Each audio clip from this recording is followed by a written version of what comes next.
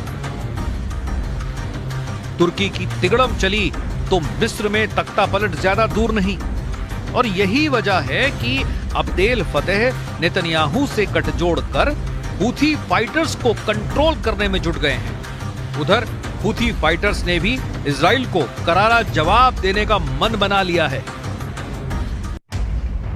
Israel की media I-24 news ने चीन और यमन के हूथी लड़ाकों के बीच एक गुप्त समझौते का खुलासा करने का दावा किया है। इस रिपोर्ट में बताया गया है कि चीन यमन के हूथियों को शक्तिशाली हथियार की आपूर्ति करने में सहायता कर रहा है। इसके बदले उसे लाल सागर से अपने देश के मालवाहक जहाजों के लिए सुरक्षित रास्ता मिल रहा है। हालांकि इस खुलासे पर चीन ने कोई भी प्रतिक्रिया नहीं दी है। लाल सागर पिछले 1 साल से इंटरनेशनल कारोबार के लिए खतरनाक रूट बना हुआ है। I-24 की रिपोर्ट में बताया गया है कि चीन और हूथी के बीच हथियारों की सप्लाई का बड़ा नेटवर्क सामने आया है, जिससे लाल सागर ट्रेड रूट खतरे में पड़ सकता है। I-24 न्यूज से बात करने वाले अमेरिकी खुफिया सूत्रों के अनुसार ईरान समर्थित हूथी लड़ाके अपने हमलों में चीनी हथियारों का जमकर इस्तेमाल कर रहे हैं। चाइनीज हथियारों के बदले में चीनी झंडे लगे मालवाहक जहाजों को लाल सागर में हूथी विद्रोही सुरक्षा की गारंटी दे रहे हैं। अमेरिकी खुफिया सूत्रों के मुताबिक हूथी बैलिस्टिक और क्रूज मिसाइलों में चीन के उपकरण और तकनीक के इस्तेमाल की पुष्टि हो चुकी है।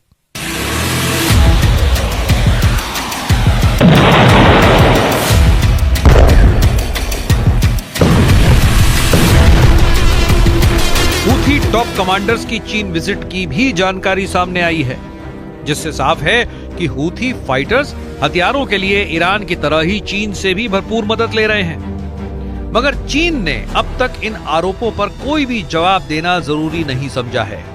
एक तरफ हूथी लड़ाके इजराइल को पटकनी देने के लिए ताकत बढ़ा रहे हैं, तो दूसरी तरफ इजराइल का पूरा फोकस हमास के सफाए पर लगा है। गाजा में हमास पर इजराइल के भयानक हमले तेज होते जा रहे हैं। इजराइल की सेना ने पिछले 72 घंटों में गाजा पट्टी पर 94 हवाई हमले किए हैं। जमीनी ऑपरेशन में भी आईडीएफ ने टैंक से गोलेबारी शुरू कर दी है।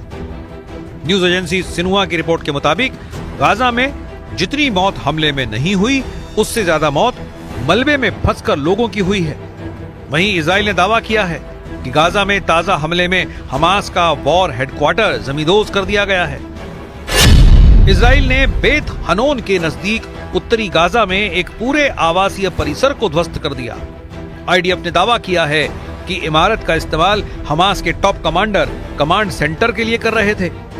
हमास के टेरर हेडक्वार्टर से anti tank firing position, booby trap, सुरंगें और रॉकेट लॉन्चर से इजराइल पर हमले किए जा रहे थे, जिसे बम बरसाकर इजराइल ने मिट्टी में मिला दिया है।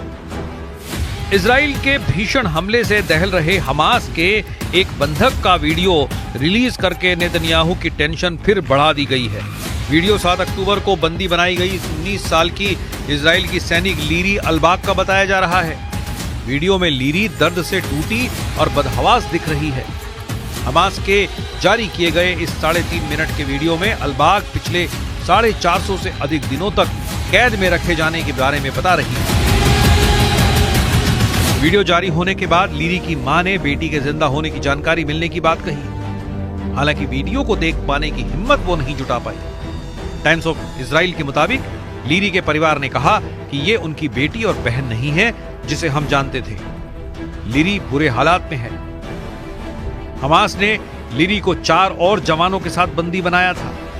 गाजा बॉर्डर के पास नाहल ओज सैन्य अड्डे पर तैनात लीरी को किडनैप कर हमास लगातार उन्हें अलग अलग ठिकाने पर छिपाता रहा है। लेकिन लीरी का वीडियो रिलीज कर अब हमास ने प्रेशर नेतन्याहू पर और बढ़ा दिया है।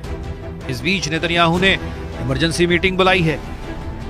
सर्जरी के बाद नेतन्याहू फिर से एक्टिव हो गए हैं।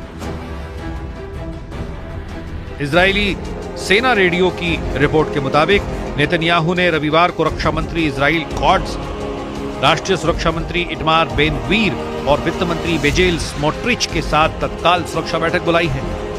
रिपोर्ट ने बताया कि गाजा में बंदियों की रिहाई पर नेतन्याहू अपडेट लेंगे, जिसमें कतर बैठक का पूरा ब्यौरा भी उन्हें दिया जाएगा।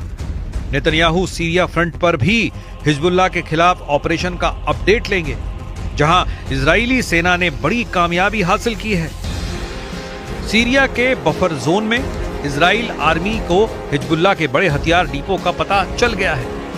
सर्जरी के बाद फिट होकर पीएम नेतन्याहू फिर से सभी दुश्मनों की तबाही का प्लान नए सिरे से तैयार कर सकते हैं। अमेरिका से मिले $8 अरब के हथियारों ने नेतन्याहू को नई ताकत दी है।